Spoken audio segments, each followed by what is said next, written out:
तो देखिए आज हम लोग स्टार्ट करने वाले हैं अलजेब्रा पर। आज हम लोग बात करेंगे लेक्चर नंबर 43 पर। देखिए सिस्टम ऑफ लीनियर इक्वेशन जो आप लोगों का बेसिकली जो बिहार बोर्ड वाले के लिए था वो अब कंप्लीट हो गया था लेक्चर नंबर 42 में। लेकिन जो सीबीएसई बोर्ड से पढ़ते हैं या जो आईसीएसई बोर्ड वाले हैं या जो थोड़ा सा हाई लेवल का प्रिपरेशन करते हैं उनके लिए थोड़ा सा कंटेंट अभी बचा हुआ है।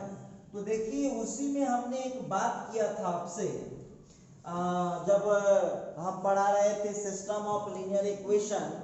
तो उसी समय आपसे एक बात हुई थी हमारी कि जब more than one linear equation come together, जब एक साथ हो जाते हैं तो उन्हें बोला जाता है सिस्टम ऑफ लीनियर इक्वेशन। अब वहां पर आप लोगों को समझना है कि लीनियर इक्वेशन को हम लोगों को मेनली समझना था, एक था नॉन होमोजीनियस और दूसरा था होमोजीनियस लीनियर इक्वेशन। तो हम लोग नॉन होमोजीनियस का पढ़ गए हैं, ठीक है, नॉन होमोजीनियस का हम लोग पढ़ गए हैं। अब हम लोग पढ़ने वाले हैं होमोजीनियस लीनियर इक्वेशन पर कैसे डिस्कस की जाती हैं।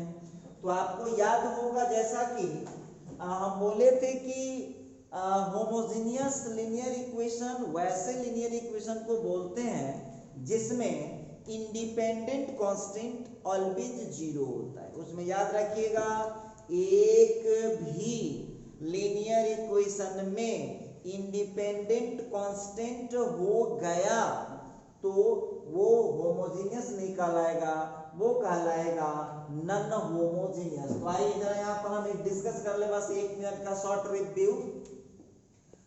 रिव्यू करते हैं।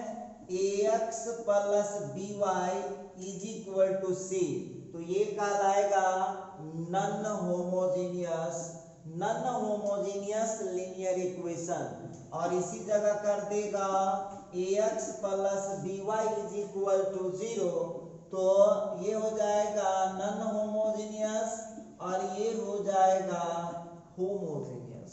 तो आप लोगों को याद रखना है जब इंडिपेंडेंट कांस्टेंट टर्म कुछ है तो वो लीनियर तो है लेकिन वो है नॉन होमोजीनियस। इसका मतलब है अभी तक हमने जो पढ़ाई किया था वो क्या था, नॉन होमोजीनियस था। अब रही बात, हम आज बात करने वाले हैं होमोजीनियस। देखिए आज के इस लेक्चर 43 में हम आपसे दो बातें शेयर करेंगे।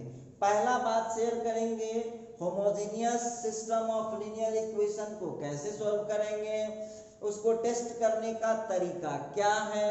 और दूसरा बात करेंगे कि सिस्टम ऑफ लीनियर इक्वेशन को डिटरमिनेंट मेथड से, दैट मींस क्रेमर रूल से कैसे सॉल्व किया जाएगा।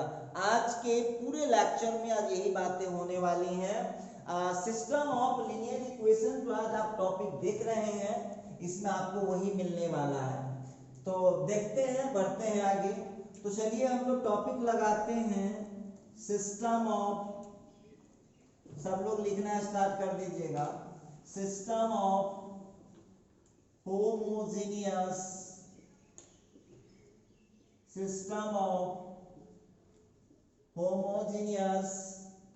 Linear equations.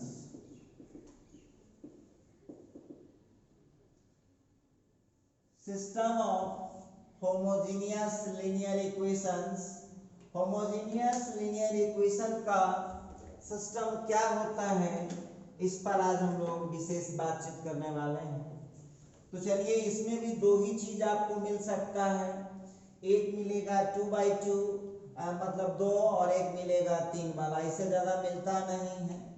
तो देखिए पहला सिस्टम है a1x plus b1y equal to 0 और दूसरा सिस्टम है a2x plus b2y equal to 0।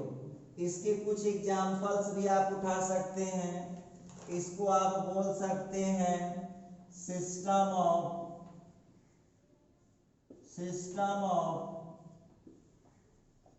Homogeneous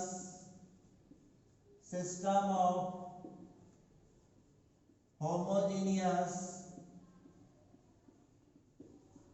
linear equations. देखिए ये हुआ होमोजेनियस लीनियर इक्वेशन का सिस्टम। आगे हम लोग बढ़ेंगे, यहाँ पर बात करते हैं, कुछ एग्जांपल्स ले लेते हैं। क्या कहता है examples? x plus y is equal to 0, 2x plus 5y is equal to 0। एक और एग्जांपल ले लीजिए आप, 3x minus 5y equal to 0, 6x plus 11y equal to 0। देखिए ये सब जो है ना, ये है system of homogeneous linear equation. हम उम्मीद करते हैं कि आपको पहचानने में कोई समस्या नहीं आ सकता है। हम उम्मीद करते हैं कि आपको पहचानने में कोई समस्या नहीं आ सकता है। तो चलिए इसी तरह से हम लोग लेते हैं बी नंबर में। बी नंबर में हम लोग लेंगे, 3 को वाला हो जाएगा a1x plus b1y plus c1z equal to 0, a2x plus b2y plus c2z equal to 0, a3x b3y plus, देखिए तो कॉमन सेंस लगाइएगा। एक से ज्यादा लीनियर इक्वेशन आ गया था जो नॉन होमोजेनियस था, तो उसको बोलते थे सिस्टम ऑफ सीधा linear equation.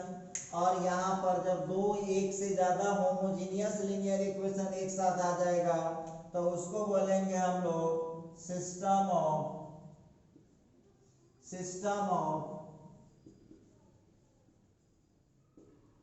Homogeneous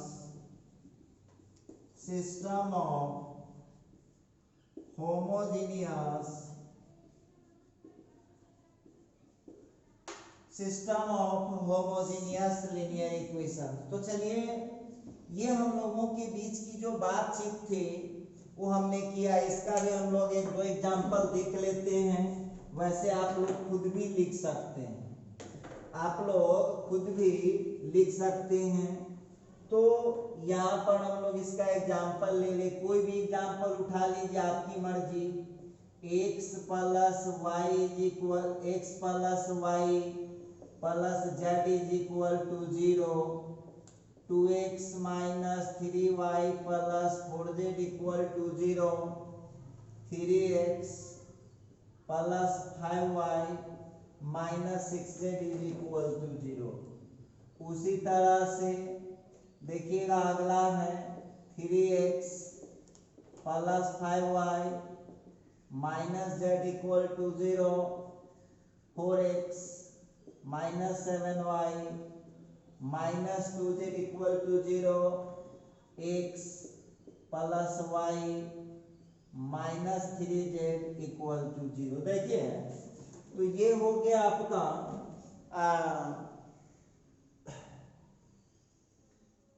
homogeneous system of homogeneous linear equation. ठीक है, अब इसके नोट में देखिएगा कैसे आप रिप्रेजेंट कर सकते हैं, या टॉपिक आप कर लीजिए, representation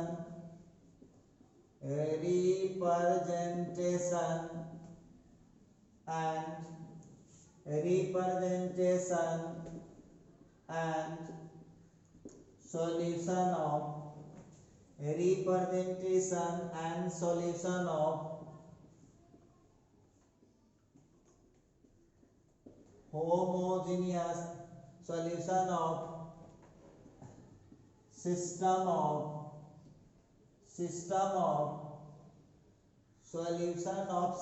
of homogeneous linear equation। चलिए कुछ और बातचीत हम लोगों के बीच हो। आज हम लोग बात करने वाले हैं कि होमोजेनियस लीनियर इक्वेशन का जो सिस्टम होता है उसको हम लोग कैसे सॉल्व कर सकते हैं और उसको हम रिप्रेजेंट कैसे कर सकते हैं, और वो भी हम लोग करेंगे कौन मेथड से, बाय मैट्रिक्स मेथड। आज हम लोग चर्चा कर रहे हैं कि इसको हम लोग मैट्रिक्स मेथड से कैसे सॉल्व कर पाएंगे। चलिए तो अब देखते हैं विशेष बातें क्या करूं मैं। Representation and solution of system of homogeneous linear equation by matrix method. तो रिप्रेजेंट करने जा रहा हूं। रिप्रेजेंटेशन का मतलब हुआ प्रदर्शन, एंड सॉल्यूशन, और फिर सॉल्यूशन करूंगा system of homogeneous linear equation. Homogeneous linear equation के सिस्टम को हम लोग आज सॉल्व करेंगे, और वो भी करेंगे किस मेथड से? मैट्रिक्स मेथड से। चलिए देखते हैं। तो यहाँ पर हम मान लेते हैं, मान लिया हमने, let a1x plus b1y plus c1z equal to 0 plus a2y plus b2y plus c2z equal to 0 and a3x plus b3y plus c3z equal to 0 is the system of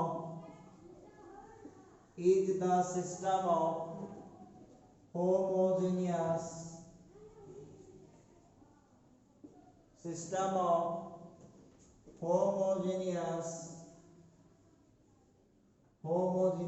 linear equation। चलिए अब जिस तरह से आप लोग नॉन होमोजेनियस को matrix method से represent करते थे, उसी तरह से आप लोग यहाँ भी रिप्रेजेंट करेंगे। तो आप लोग याद होगा, आप लोगों को 3 आइटम हम लेते थे, लेकिन इस बार आप लोगों को 2 आइटम से ही काम चल जाएगा, या नहीं तो वही 0 0 ले लीजिए। a इज इक्वल टू, जरा देख लीजिएगा, एक्स वाई जेड का कोफिशिएंट, तो a1 b1 c1 a2 b2 c2 a3 b3 c3। चलिए ये a का हो गया। फिर यहाँ पर x इज इक्वल टू, तो जिस वेरिएबल का हम इस्तेमाल किए हैं, इसके बाद हम लोगों को b इंडिपेंडेंट कांस्टेंट। तो इंडिपेंडेंट कांस्टेंट कुछ होता नहीं है, आप जानते हैं कि independent constant homogeneous linear equation में क्या होता है? 0 होता है। चलिए थोड़ा सा और हम इसको प्रोसीड करते हैं, आगे प्रोसीड करते हैं। तो क्या हो जाएगा? Now given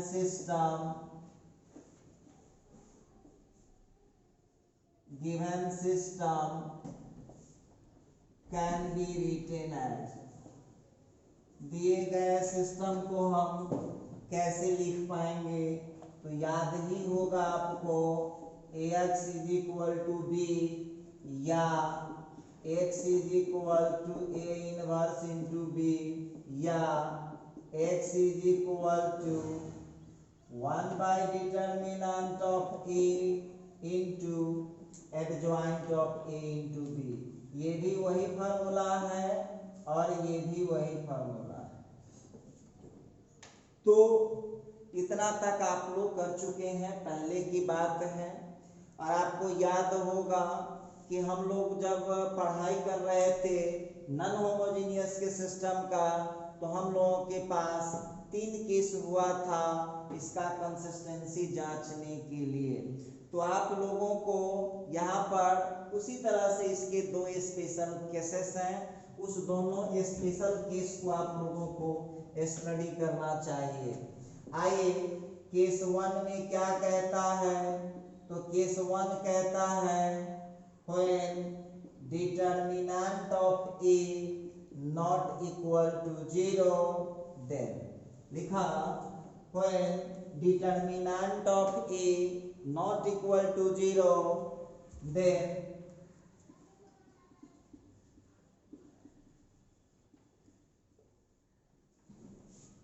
given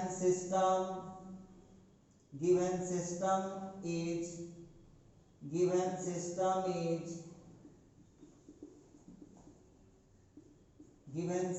is consistent, given system is consistent and it has unique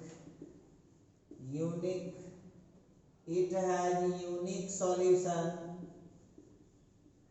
it has unique solution. तो यूनिक सॉल्यूशन का मतलब होता है trivial solution.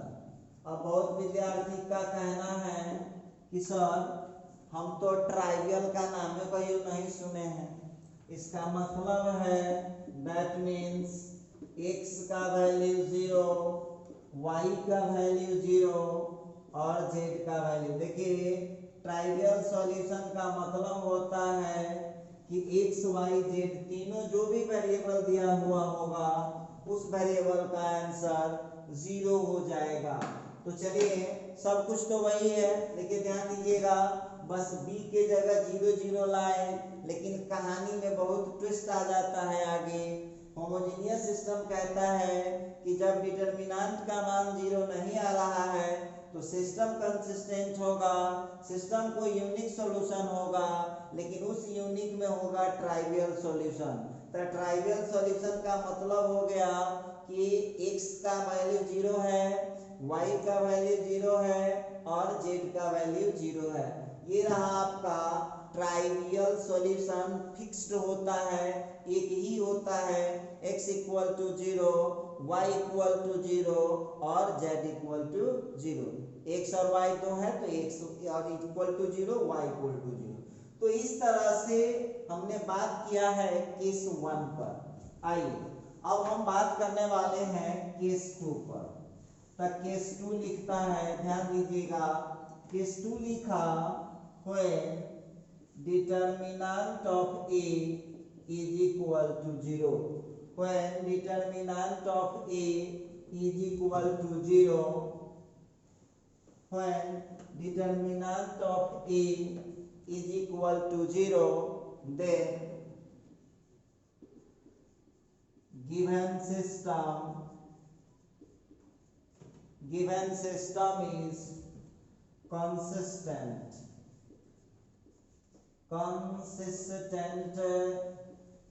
given system is consistent and it has infinite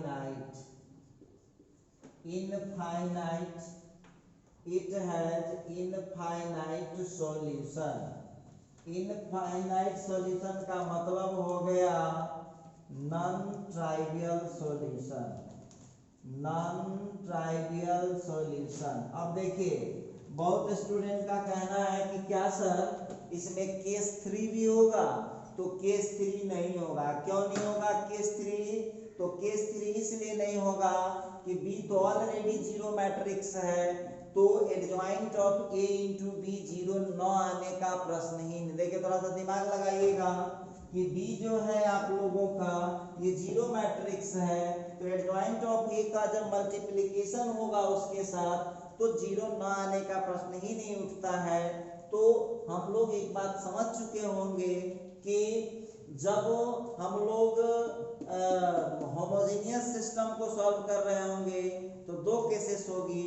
determinant of ए का value 0 के बराबर नहीं होगा तो वहां पर सिस्टम जो होगा वो होगा कंसिस्टेंट, लेकिन सिस्टम को यूनिक सॉल्यूशन होगा और यूनिक सॉल्यूशन में ट्राइवियल सॉल्यूशन आएगा।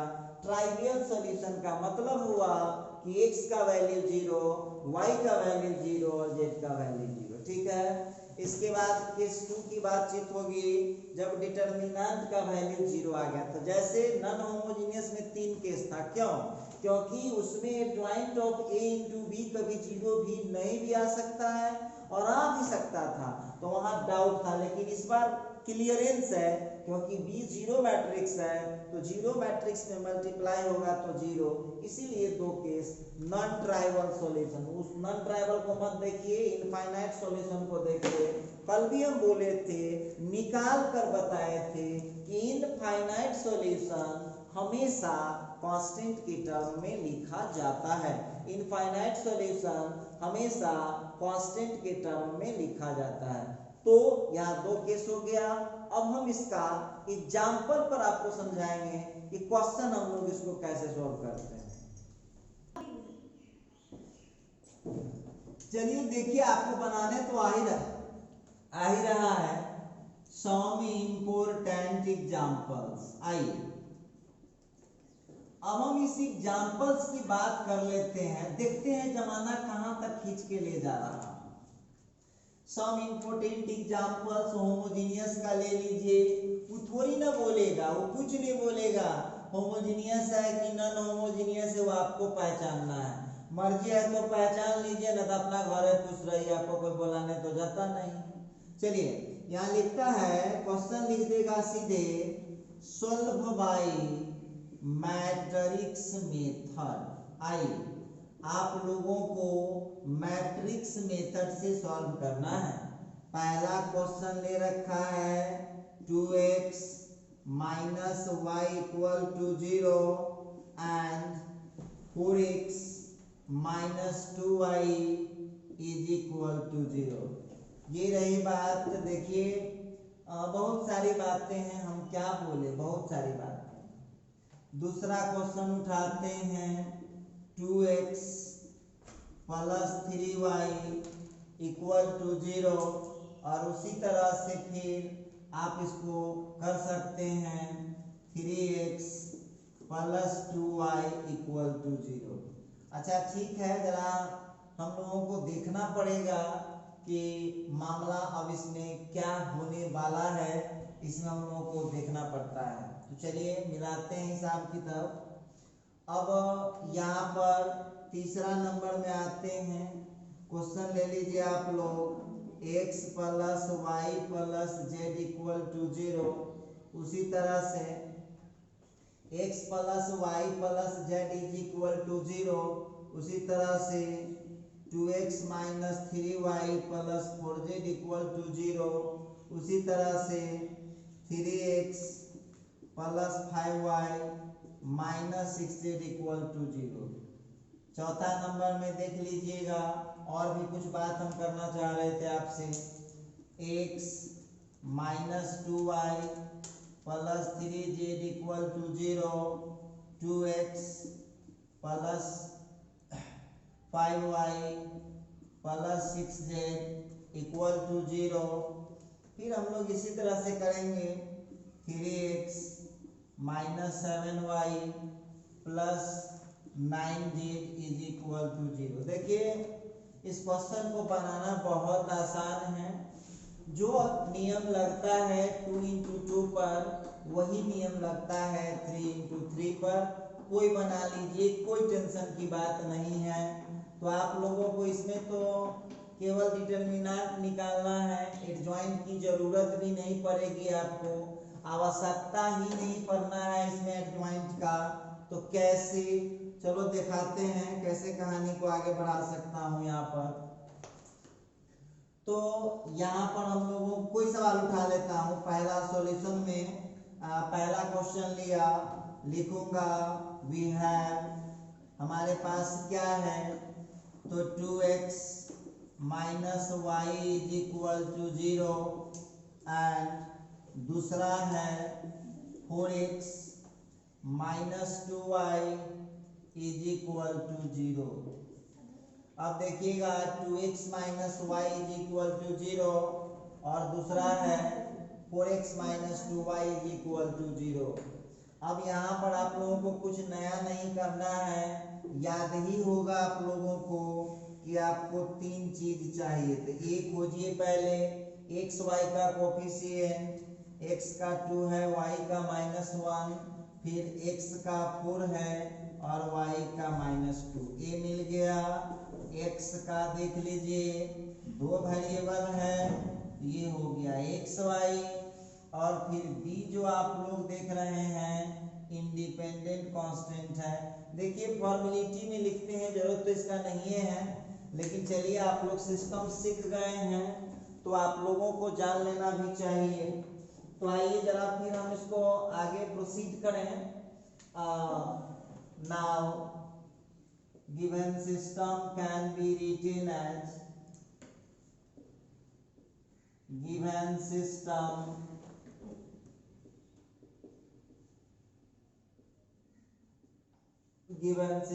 can be written as, कैसे लिख सकते हैं? तो ax is equal to B, और यहाँ से आपको याद होगा हम लोग ये formula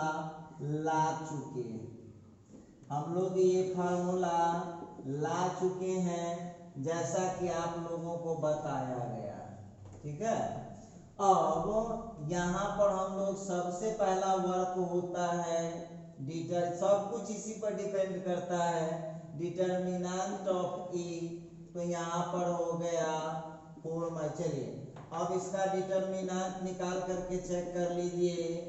2 into -2 minus 1 into 4।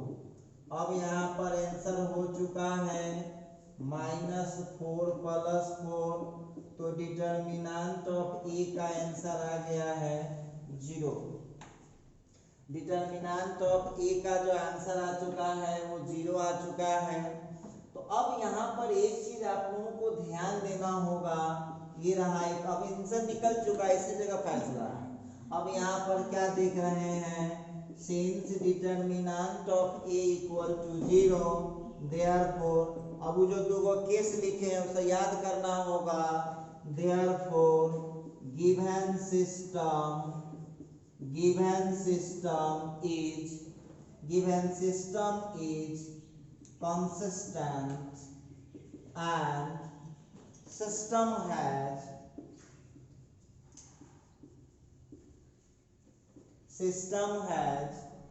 Infinite solution. और याद है ना, इनफाइनाइट सॉल्यूशन को होमोजेनियस में क्या बोलते हैं? तो आपको सिखाया गया है, इसको बोलते हैं नॉन ट्राइवियल सॉल्यूशन। तो ये हो जाएगा आपका नॉन ट्राइवियल सॉल्यूशन। अब आप लोग एक बात बताइए, यदि आप पिछला यदि बनाए हैं, चैप्टर आप लोगों को मिला था, पिछला बना करके आप रखे हुए हैं, तो क्या आप लोगों को इस पर कोई डिस्कशन किया गया था कि जब इनफाइनाइट सॉल्यूशन की बारी आ जाएगी तो आंसर किस चीज में निकलता है? एक कांस्टेंट के टर्म में निकाला जाता है। जब इनफाइनाइट सॉल्यूशन की बात आती है तो वहां पर जो आंसर होता है वो कांस्टेंट के टर्म में होता है। तो याद कीजिए, कल आप लोगों को बोले थे कि जब कांस्टेंट लेना होगा तो 2 वेरिएबल होता है, ध्यान दीजिएगा 2 वेरिएबल होगा तो वहां पर आप लोगों को x y में से y को कांस्टेंट लेना होता है। और उसी तरह से जब आप लोगों को 3 वेरिएबल होगा, हम कल लिख दिए थे सब, तो x y z में से किसको k मानना होता है? तो z को k मानना होता है।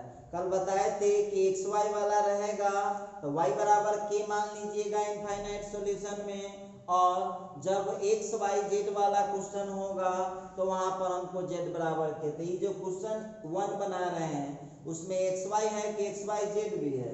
तो x y है।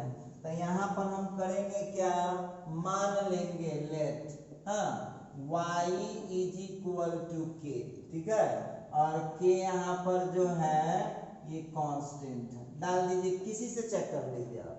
आइए तो अब देखता हूँ फ्रॉम 1 में या 2 में कहीं डाल दीजिए।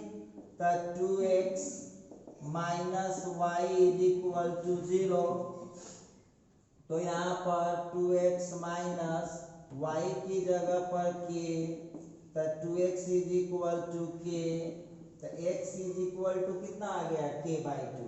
तो अब आप लोगों का आंसर निकल चुका है, x का वैल्यू k/2 और y का, देखिए यही हो गया आपका नॉन ट्राइवियल सॉल्यूशन। देखिए जो इनफाइनाइट सॉल्यूशन होता है कांस्टेंट के टर्म में, उसको बोलते हैं नॉन ट्राइवियल सॉल्यूशन, ठीक है। तो हम उम्मीद करते हैं कि सर आपको बहुत इजीली आप बना सकते हैं, कहीं कोई परेशानी आपको नहीं होने वाला है। ठीक है, अब लेते हैं इसी तरह से दूसरे एग्जाम्पल पर चलते हैं। सेकंड का सॉल्यूशन कर रहा हूं, दूसरे क्वेश्चन का लिखूंगा। वी हैव, क्वेश्चन उतार लीजिए। क्वेश्चन है 2x plus 3y is equal to 0 and 3x plus 2y is equal to 0. Let a क्या होगा, एक्स वाई का कोफिशिएंट, x क्या होगा, तो x हो जाएगा एक्स वाई, और b जो आप लोग देख रहे हैं ये 0। उम्मीद करते हैं कि समझ में आप लोगों को खूब अच्छा तरीके से आ रहा होगा। अब क्या लिखेंगे हम, बस सब में वही लिखिए, लास्ट में बस एक स्टेप चेंज होता है। Now given system can be written as, given system can be written as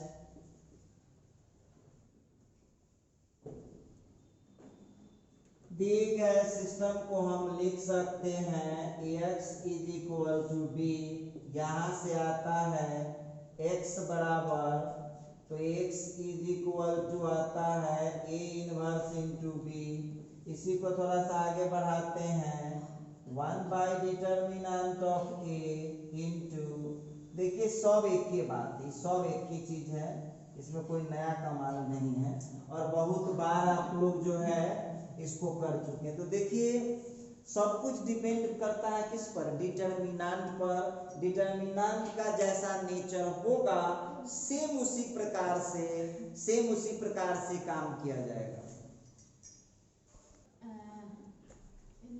अच्छा आप देखिएगा उसी में यहाँ पर करेंगे क्या, अब हम उसका डिटर्मिनेंट वैल्यू निकालते हैं। तो क्या है, 2 3 3 2 a का था, अब इसको थोड़ा सा आगे प्रोसीड कीजिएगा, तब 4 माइनस 9, तो डिटर्मिनेंट ऑफ a का वैल्यू कितना हो गया, -5। डिटर्मिनेंट ऑफ a का वैल्यू हो गया -5, डिटर्मिनेंट ऑफ a आ गया -5। अब यहाँ पर देखना पड़ेगा कि सिंस डिटर्मिनेंट ऑफ a का वैल्यू 0 नहीं हुआ, तो हो जाएगा therefore given system is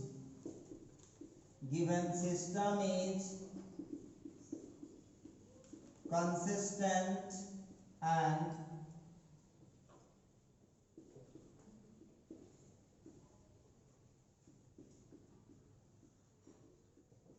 system has infinite solution, और इनफाइनाइट सॉल्यूशन में क्या आएगा, नॉन ट्राइवल सॉल्यूशन आता है, नॉन ट्राइवियल सॉल्यूशन। चलिए तो नॉन ट्राइवियल सॉल्यूशन आ गया, सॉरी यहाँ ट्राइवियल सॉल्यूशन आएगा, डिटर्मिनेंट का मान 0 आया है तो कंसिस्टेंट होगा, and system has unique solution. Unique solution का मतलब होता है ट्राइवियल सॉल्यूशन, तो इसमें आप लोगों को सोचना भी नहीं है, x का वैल्यू 0 और y का वैल्यू 0। याद रखिएगा होमोजेनियस में ट्राइवियल सॉल्यूशन, जब डिटर्मिनेंट का वैल्यू 0 नहीं होगा तो उसका होगा ट्राइवियल सॉल्यूशन, जो एक ही वैल्यू आएगा, x 0 और y 0। तो देखिए बहुत मामूली सा अंतर है। इसके बाद जो आप लोग 3 into 3 वाला भी उसी मेथड से बनाइएगा, और केस 3 होमोजेनियस वाला में नहीं हो सकता। क्यों नहीं हो सकता है, तो केस 3 इसलिए नहीं हो सकता है कि चूंकि b जो है 0 मैट्रिक्स होता है होमोजेनियस में, और एडजॉइंट ऑफ a को जब b से मल्टीप्लाई करेंगे तो 0 आने का गारंटी है, इसीलिए होमोजेनियस वाला में केस 2 ही होगा। क्लियर हो गया होगा। अब इसका जो तीसरा क्वेश्चन है वो आप लोगों को दे दिया HW में, और जो फोर्थ क्वेश्चन है वो हमने दे दिया HW में। चलिए इस तरह से जो है आपने इसको बना लिया है, और उम्मीद करते हैं कि अब आपको होमोजेनियस वाला भी फंसने वाला नहीं है। चलिए अब हम एक और मेथड आज सीखने वाले हैं।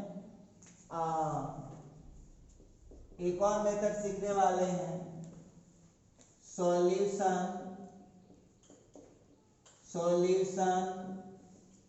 Of the system, solution of the system of linear equations, solution of the system of linear equations, solution of the system of linear equations।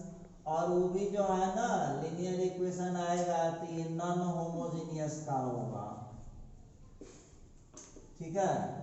Solution of the system of linear equations by using determinant, देखिएगा by using determinant, इसको आप कह सकते हैं Cramer's rule, इसी का नाम है क्रेमर्स रूल।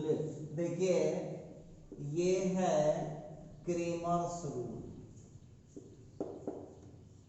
चलिए अब आप लोगों को यहाँ पर देखिएगा, यदि क्वेश्चन ये जो हम लोगों का हेडलाइन लिखा है solution of linear system of linear equation का तो हम करेंगे, लेकिन हम उसका सॉल्यूशन अब करने वाले हैं डिटरमिनेंट टेक्नोलॉजी से।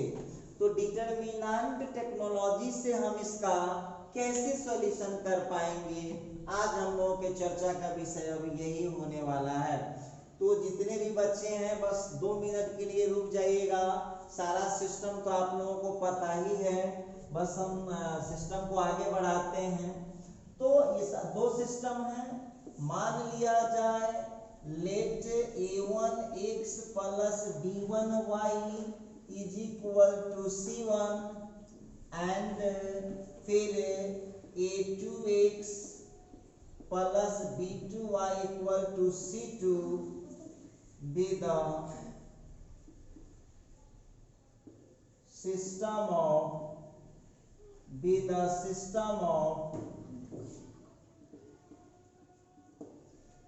the system of linear equations। चलिए यहाँ पर हम बात करेंगे, तो आप लोगों का a1x plus b1y plus is equal to c1, a2x plus b2y equal to c2। अब इसमें आप लोगों को 3 चीज मानना होता है, सुन लीजिए कैसे मानेंगे, पहले सीखिए आप लोग कैसे इसको आप लोग कर पाएंगे। इसको हम लोग ले लिए 1 और इसको ले लिए 2, ठीक है। मान लेता हूं यहाँ पर टेकिंग, अब आप लोगों को केवल डिटरमिनेंट यूज करना है, मैट्रिक्स थोड़ा सा भी यूज नहीं करना होगा। तो पहला है यहाँ पर डेल्टा, तो डेल्टा क्या होगा, तो x और y का जो कोफिशिएंट होगा ना वो चला जाएगा डेल्टा में। तो डेल्टा आ गया हम लोगों का a1 b1 और फिर a2 b2, ये हो गया डेल्टा, ठीक है। इसके बाद अगला होगा डेल्टा 1, सुन लीजिए आप लोग। तो जो डेल्टा था वो xy का कोफिशिएंट हो जाएगा और xyz रहेगा तो xyz का भी हो जाएगा। तो आप लोगों को यहाँ पर ध्यान क्या देना पड़ता है, गौर कीजिएगा जरा। तो डेल्टा 1 इज इक्वल टू, एक बात हमको बताइएगा, देखिए इसका टेक्निक सीखिए। डेल्टा 1 हो गया x का डिटरमिनेंट, तो x को छोड़ दीजिएगा, x छोड़ने के बाद जो कांस्टेंट टर्म होगा उसका कोफिशिएंट x वाले की जगह पर आ जाएगा, ठीक। और बाकी y वाले को आपको कुछ नहीं करना है। देखिए ये हो गया डेल्टा 1, ठीक है। अच्छा फिर हम लोग यहाँ पर बात करने वाले हैं, गौर कीजिएगा। अब फिर रही डेल्टा 2, तो डेल्टा 2 y के लिए लिखते हैं, तो y को छोड़ दीजिए, और जिसको छोड़िएगा ना उसके जगह कांस्टेंट आ जाएगा। तो y को जब छोड़ेंगे तो x वाले को हम कुछ नहीं कर पाएंगे और y की जगह पर आपका कांस्टेंट आ जाएगा। ये मैं बात कर रहा था डेल्टा। अब इसका यदि हम कैलकुलेशन करें तो a1b2 माइनस a2b1 उसका हो गया, इसका हो जाएगा b2c1 माइनस b1c2 और इसका डिटर्मिनेंट यदि हम सॉल्व करें तो a1c2 माइनस a2c1 हो जाएगा। ये मैं बात कर रहा था डेल्टा, फिर से समझ लीजिए, कोई दिक्कत नहीं, एक बार और समझ लीजिए। डेल्टा में कौन लेंगे, एक्स वाई का कोफिशिएंट, क्लियर हो गया होगा। अब डेल्टा 1 में कौन लिया आएगा, तो डेल्टा 1 होता है एक्स वाले के लिए, ठीक है। तो एक्स वाले के लिए जब होता है तो एक्स को छोड़ना पड़ेगा, तो एक्स को छोड़ेंगे ना तो जिसको छोड़िएगा उसके जगह एक कांस्टेंट वाला चला आएगा, ठीक है।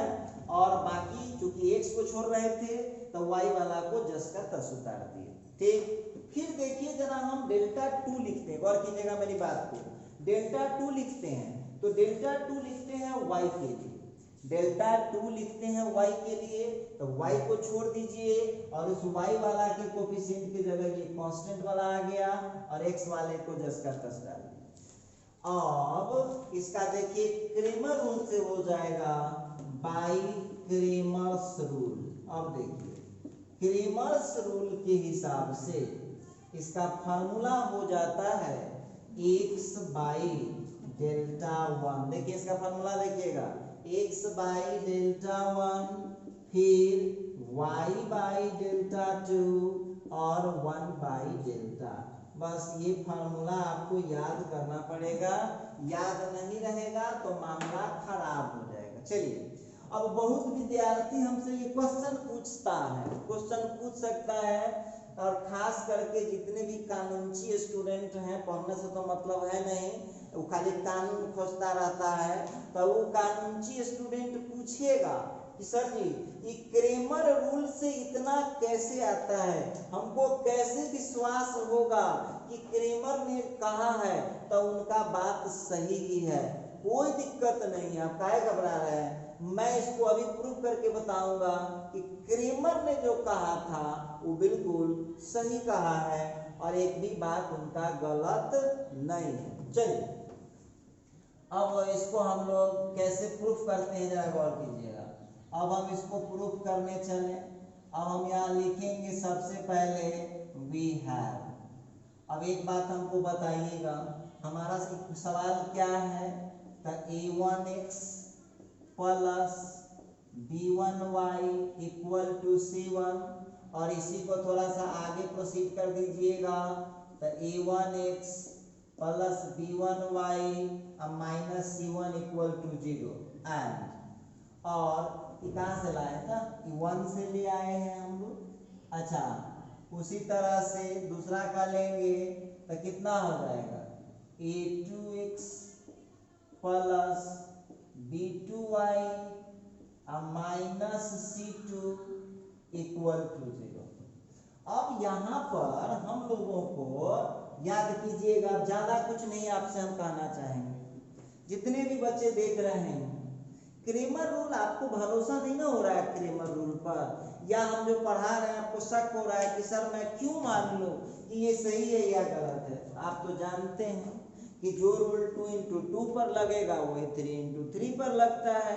तो अब यहाँ पर हम बात करेंगे कि हम लोगों को क्रेमर रूल सही है कैसे पता चलेगा सर, थोड़ा इस पर डिस्कस कीजिए। बिल्कुल करूँगा। एक बात बताइए, 10th क्लास में जब पढ़ रहे थे तो जब अलजेब्रा स्टार्ट किए होइएगा, चाहे सीबीएसई बोर्ड हो, चाहे वो बिहार बोर्ड हो, चाहे वो वो बिहार बोर्ड हो या आईसीएसई बोर्ड हो, आपने वहाँ देखा होगा एक टॉपिक था सिस्टम ऑफ लीनियर इक्वेशन को सॉल्व करना, मतलब दो चर वाले एक घातीय समीकरण युग्म को हल करना।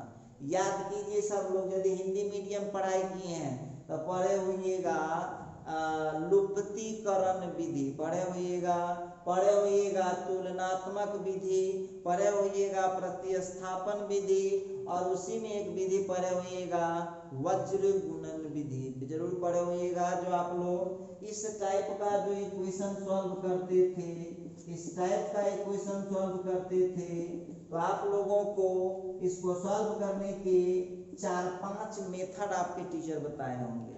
पहला लुप्तीकरण, दूसरा प्रतिस्थापन, तीसरा तुलनात्मक, चौथा था बृजगुणन, उसी तरह से पांचवा था प्रतिस्थापन। देखिए, और इसी को यदि हम इंग्लिश में बात करें, इंग्लिश में कि सर इंग्लिश में क्या होता है, तो देखिएगा आप लोगों को पढ़ाया गया होगा 10th क्लास में एक मेथड क्रॉस मल्टीप्लिकेशन मेथड। सब लोग बिहार बोर्ड वाले को हिंदी में पता होता है, जिसको बोलते हैं वज्र गुणन विधि, और सीबीएसई बोर्ड वाले या जो लोग इंग्लिश मीडियम पढ़ाई किए हैं वो जानते हैं इसको क्रॉस मल्टीप्लिकेशन मेथड। तो आप लोग अब इसको जरा क्रॉस मल्टीप्लिकेशन से सॉल्व कीजिए। या जिस बच्चे को इसको प्रूव करना है, तो बहुत विद्यार्थी ऐसा भी मिलेगा आपको जो कहेगा कि सर से क्रॉस मल्टीप्लिकेशन तो हम जानते नहीं करते हैं, खास करके बिहार बोर्ड वाला वो एक मेथड ज्यादातर पढ़ा रहता है, लुप्तीकरण विधि, विलोपन विधि, बस वह ढोता रहता है, वही ढोता है। देखिए क्रॉस मल्टीप्लिकेशन से हम लोग कैसे सॉल्व करते हैं, ठीक है। आप लोग एक बात बताइएगा, इसमें 3 चीज है, रफ कर रहा हूँ, देखिए रफ कर रहे हैं क्रॉस मल्टीप्लिकेशन के लिए, रफ कर रहा हूँ इसका। और ये रफ किसके लिए हो रहा है,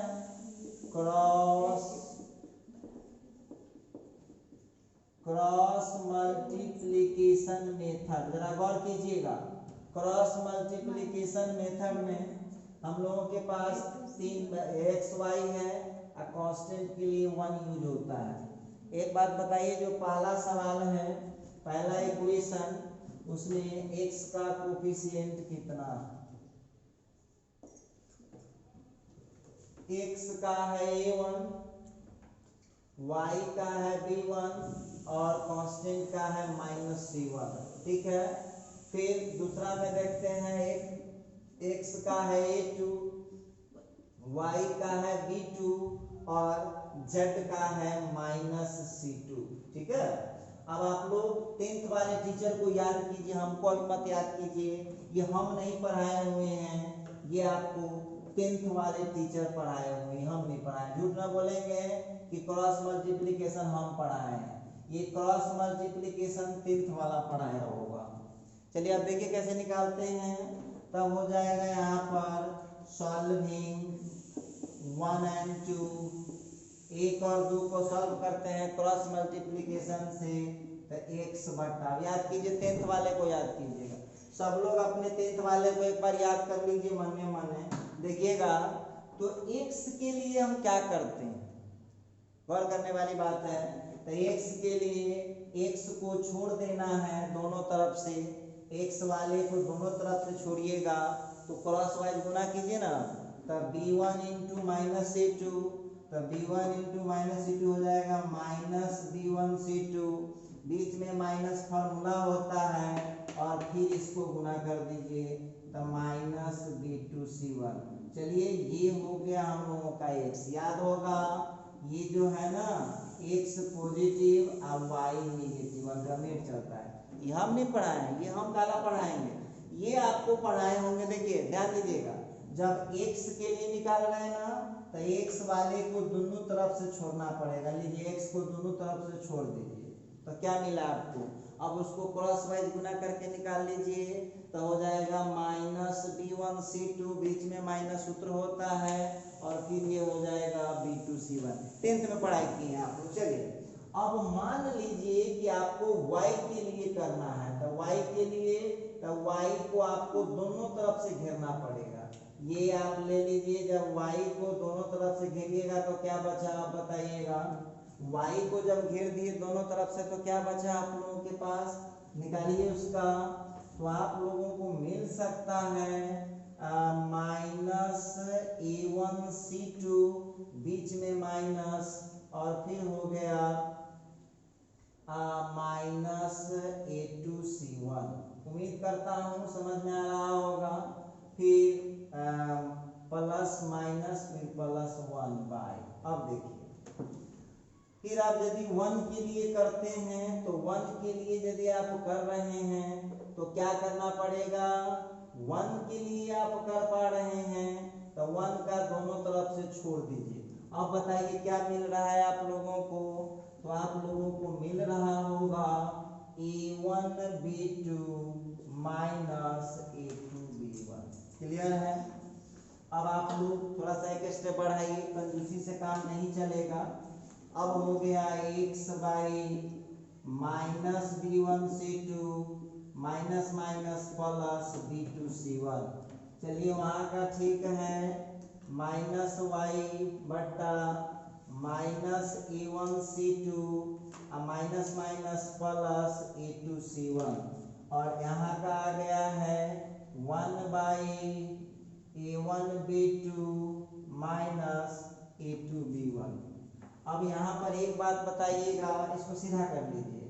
तो x बट्टा B2C1 माइनस B1C2, वहाँ से करिएगा क्या, वहाँ से करिएगा क्या, उस माइनस को नीचे लाइएगा तो ये हो जाएगा प्लस A1C2 माइनस A2C1। ठीक है। और फिर उधर बढ़ता हूँ तो आ गया 1 बाई A1B2 माइनस A2B1। हम कहते इतना तक में तो आपको शक नहीं होना चाहिए, क्योंकि ये जो मैं बताया हूँ ये बताया हूँ आपको 10th वाला। ये जो आपको बताया हूँ मैं ये बताया हूँ 10th वाला। अभी तक उसमें इंटर का कुछ नहीं लगा है, इसमें लगा है 10th वाला कॉन्सेप्ट। और 10th वाला में का कौन सा कॉन्सेप्ट लगा है, क्रॉस मल्टीप्लिकेशन मेथड। तो हम उम्मीद करते हैं कि आप लोगों को यहाँ तक समझ में आ रहा है, यहाँ तक समझ में आ रहा होगा।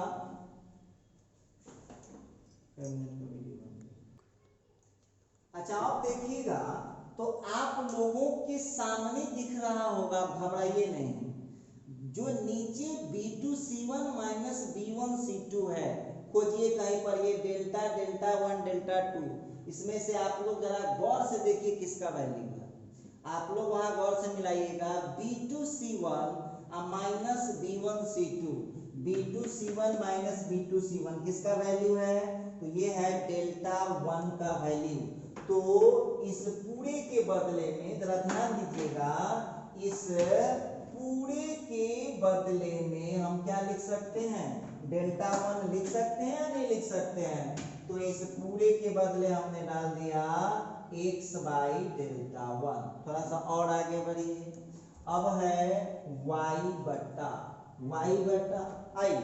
अब जरा वहां पर ध्यान दीजिएगा, A1C2 माइनस A2C1, इधर ढूंढिए, इधर अपने स्टॉक में डेल्टा 1 और डेल्टा 2। देखिए तो किसका वैल्यू है, A1C2 माइनस A2C1। यहाँ A1C2 माइनस A2C1 का वैल्यू क्या है, यहाँ देख लीजिए किसका वैल्यू है, तो ये हो गया आपका डेल्टा 2। अब जो यहाँ पर आप देख रहे हैं, ये जो दिख रहा होगा आपको, ये किसका वैल्यू है, तो ये वैल्यू है डेल्टा 2 का, ये वैल्यू है डेल्टा 2 का। चलिए अब वहां 1 बाई, आप मिला लीजिएगा, घबराइएगा नहीं।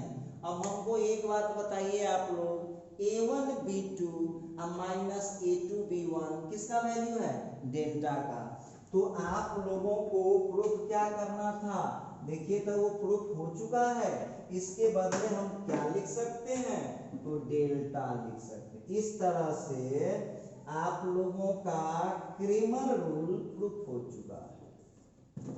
अब आप कहिएगा कि क्रॉस मल्टीप्लिकेशन कहाँ से आया, तो भाई 10वां वाला बताएगा कहाँ से आया, हम आपको थोड़ी पढ़ाए क्रॉस मल्टीप्लिकेशन।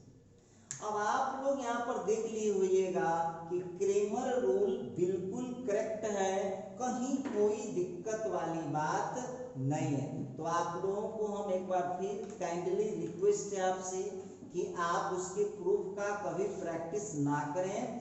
आपको प्रूफ प्रैक्टिस नहीं करना होता है, आपको प्रैक्टिस करना है ये डेल्टा कैसे लेना है, डेल्टा 1 कैसे लेना है, डेल्टा 2 कैसे लेना है, और फिर ये फार्मूला। चलिए अब यही चीज जो है हम 3 into 3 पर भी लगा सकते हैं।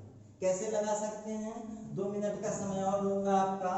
अब देखिए यही चीज हम 3 into 3 पर भी लगा सकते हैं। ठीक है सर जी, कैसे? देखिए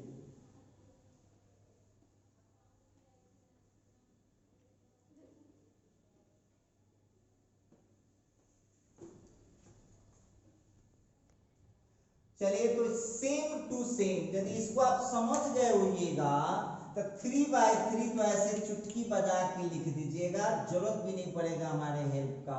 देखते हैं कैसे होगा। मान लिया हमने let a1x plus b1y plus c1z equal to 0, फिर इक्वल टू d1 और फिर a2x plus b2y plus c2z equal to d2, फिर a3x plus b3y plus c3z equal to d3। इसको हम लोग 1 मान दिए, इसको हम 2 मान दिए और इसको हम 3 मान दिए। ये है आपका is the system of linear equation. हमने मान लिया is the system of linear equations.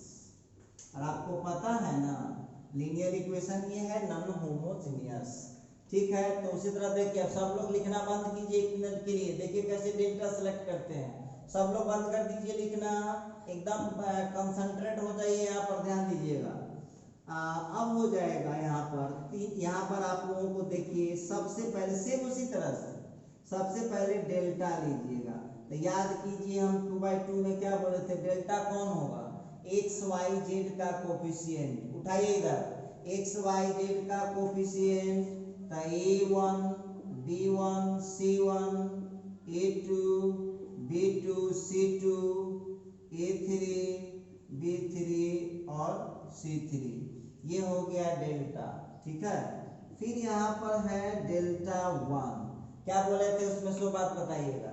तो डेल्टा 1 होता है x के लिए, तो x छूट जाएगा, तो x छूट जाएगा तो b वाला को पहले उतार लीजिए। देखिए टेक्निक सीखिए, b वाला को पहले आप उतार लीजिए, b वाला को उतार लिए और जो x वाले को छोड़े थे आप उसके जगह कांस्टेंट वाला ले आइए। कांस्टेंट वाला ये d1 d2 d3, ये हो गया डेल्टा 1। उसी तरह से जब डेल्टा 2 आपको लिखना हो, ध्यान दीजिएगा, डेल्टा 2 लिखना हो तो डेल्टा 2 किसको छोड़ना पड़ता है? y के लिए, तो y को छोड़ दीजिए। तो x वाला हो गया a1 a2 a3 और z वाला हो गया c1 c2 c3। अब जिसको छोड़े हैं y वाले को छोड़े हैं उसके जगह कौन आ जाएगा? कांस्टेंट वाला आ जाएगा d1 d2 d3। उम्मीद करते हैं समझ में आ रहा होगा। अच्छा, और फिर यहाँ पर आप लोग ध्यान दीजिएगा, फिर यहाँ पर ध्यान दीजिएगा कि जब हमको डेल्टा 3 लिखना हो तो डेल्टा 3 किसके लिए है? z के लिए। तो z के लिए है तो एक्स वाई वाले को पहले लिखिए a1 a2 a3 b1 b2 b3। इसके बाद जिसको आप z वाले को छोड़े थे उसके जगह कौन आता है? कांस्टेंट आता है। देखिए तो साइंस पढ़ते हैं तो थोड़ा सा दिमाग भी लगाया कीजिए। डेल्टा में एक्स वाई जेड का कोफिशिएंट, डेल्टा में एक्स वाई जेड का कोफिशिएंट, डेल्टा में हम लेते हैं एक्स वाई जेड का कोफिशिएंट। इसके बाद जो डेल्टा 1 है x को छोड़े, y वाले का कोफिशिएंट उतारेंगे, z वाले का उतारेंगे और जिसको छोड़े रहेंगे उसके जगह कांस्टेंट। उसी तरह से आप जरा डेल्टा 2 में दिमाग लगाइए, y के लिए लिखाता है तो y के लिए लिखाएगा तो y को छोड़ दीजिए, x वाला को उतार लीजिए, c वाला z वाले को उतार लीजिए और जो y वाला था उसके जगह कांस्टेंट वाला को ले आइए। समझ में आ रहा होगा? अगली बात है, जब हम डेल्टा 3 लिखते हैं तो वो जेड के लिए लिखते हैं, जेड को छोड़ा हमने, जेड को छोड़ा तो एक्स वाले को उतार दिया, वाई वाले को उतार दिया, और जिसको छोड़ा था उसके जगह कांस्टेंट को ला दिया। फिर फॉर्मूला तो वही रहेगा। अब हो जाएगा बाय क्रेमर्स रूल, ध्यान दीजिएगा। अब now bye Cramer's rule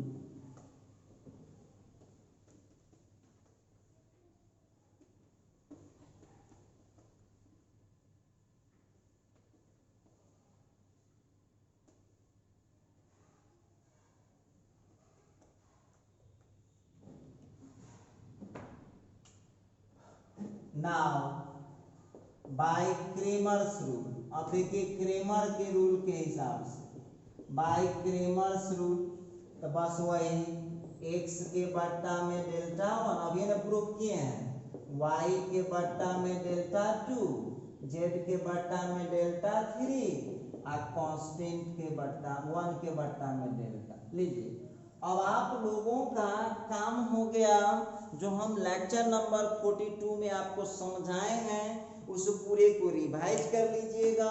revise करने के बाद कहीं किसी पॉइंट पर आपको कोई दिक्कत होगा तो आप वहां पर व्हाट्सएप पर पूछ सकते हैं या यूट्यूब पर कमेंट कर सकते हैं। बहुत इंपॉर्टेंट क्लास था। अब इससे आगे चूंकि वीडियो बहुत लंबा बन चुका है, पहले से ही 1 घंटे का वीडियो बन चुका है, इससे ज़्यादा नहीं बढ़ा सकते हैं। तो अब इसके जो बाकी पार्ट से एग्जाम्पल वगैरह क्वेश्चन कैसे सॉल्व होता है इस पर मैं चर्चा करूंगा अब अगले लेक्चर नंबर 43 में। तब तक के लिए इतना ही, आज के वीडियो में बस इतना ही, मिलते हैं अगले वीडियो।